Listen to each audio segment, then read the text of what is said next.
Avui a Salviadoria parlarem de les propietats de la farigola. Probablement, algunes us sorprendran.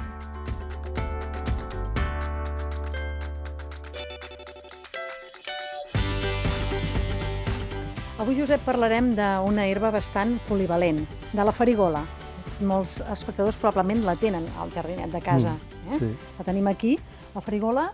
Quines propietats podríem dir que té aquesta planta? Són tantes propietats que constituiríem potser tot un dia per enumerar-les, no? I si només cal que es busquen buscadors mèdics una altra vegada més, veurem com fiquen Thymus vulgaris, hi ha més de 20.000 estudis que parlen de diürètica, d'antibiòtica, però antibiòtica no solament pels fongs i per les bactèries, sinó també pels virus, no? Per això és una de les plantes extraordinàries per previndre les grips, perquè combat els virus, que no hi ha cap antibiòtic que els pugui combatre.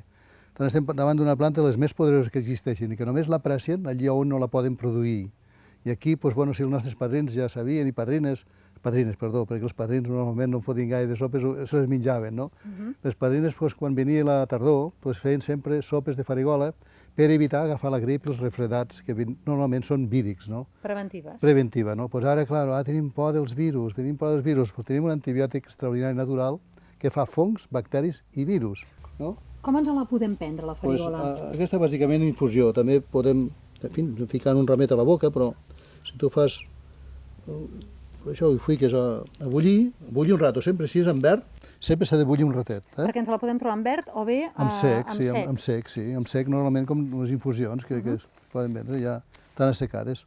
Però avui nosaltres la bullirem en verd. En verd, perquè molta gent té una farigola a casa que sàpiga que un ramet d'aquests bullint una estoneta, 3 o 4 minuts, fa una gran infusió. En verd sempre necessita més temps per infusionar, que no pas en sec. Parles d'uns 3 o 4 minuts i 3 o 4 després minuts de bullir-la. quanta estona... Doncs, bueno, fins que s'arrofreda una mica per veure-la.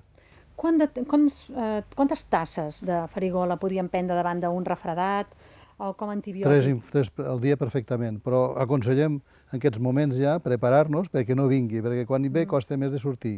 Per tant, si això tenim costum d'una infusió al dia, de preventiva, segurament que no agafarem cap refredat, i si l'agafem serà molt lleu. A part serveix pel càncer, a part serveix pel renyó, pel fetge, és una planta molt polivalent, Clar, dius, serveix per tot? Doncs sí, però, clar, acompanyem-la també d'altres plantes molt més indicades, molt més específiques, però com a generalista, eren unes plantes més potents. I trobar-la sabem que és una planta que podem trobar a tot arreu. Fàcil, sí, a la muntanya se'n troba, i si no, se planta a casa i en tindràs per tota la vida. Per exemple, per infeccions d'orina, banys de ciento, banys del bidet amb aigua de farigola, és extraordinari també per banys de seient també, no? Per la pell, per les eczemes. Jo quan era petit tenia un eczema terrible i un curandero em va dir un dia amb la meva pròpia orina tot el cos i un altre dia banyat amb la de farigola. Als 15 dies un eczema terrible que no sabia, m'havien de ficar cartrons als braços perquè no em pogués esgarrapar la cara, doncs en 15 dies tot net.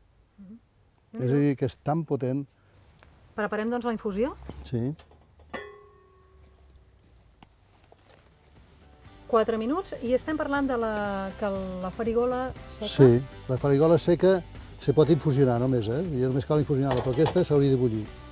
A veure si ja... Bullir 3 minutets, Molt bé. tapar-la i prendre-la.